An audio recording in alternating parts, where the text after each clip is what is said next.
wameniokota kwenye mafuriko. Nisema sina ndugu, sina mama, sina nyumba.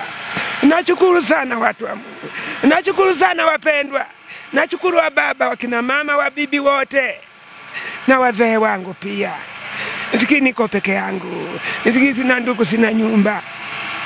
Kumbe mimi tajiri, nimekuwa tajiri leo. Kwenye kata hizi tuliahidi kila kata kujenga nyumba moja, ambapo nyumba ya kwanza ni leo tuko hapa kata ya Uyole, tutajenga nyumba moja. Lakini pia kata ya Igawilo kutakuwa na nyumba moja, lakini vile vile kata ya Itezi kutakuwa na nyumba moja. Kwa hiyo takribani nyumba 3 zitajengwa. Na mkurugenzi wa taasisi ya Tulia Trust ametupa muda wa mwezi mmoja tu nyumba zote 3 ziwe zimekamilika.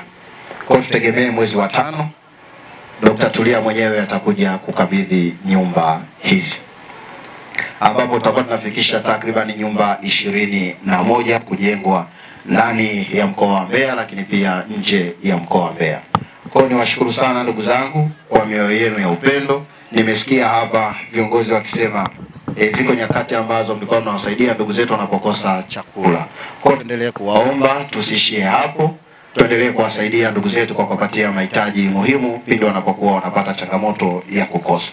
Lakini vile vile endelee kusisitiza tuendelee kupendana, tuendelee kushirikiana, kwa maana huo ndio msingi mzuri wa maendeleo ndani ya jamii zetu.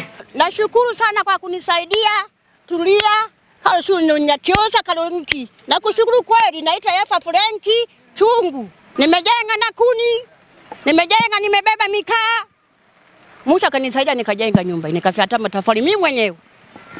Mwishoni kweli ndio juzi hapa nimeingiliwa na jambazi kwa ajili ya kusema nakaa peke yangu.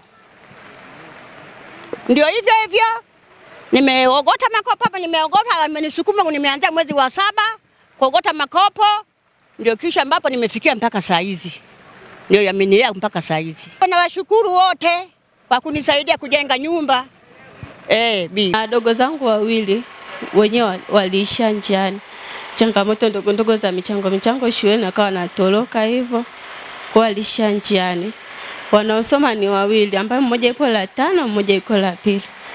Maisha yetu ni magumu kama inavyoonekana. Mama ndo anayetutafutia, naye mama hana kazi ya kudumu.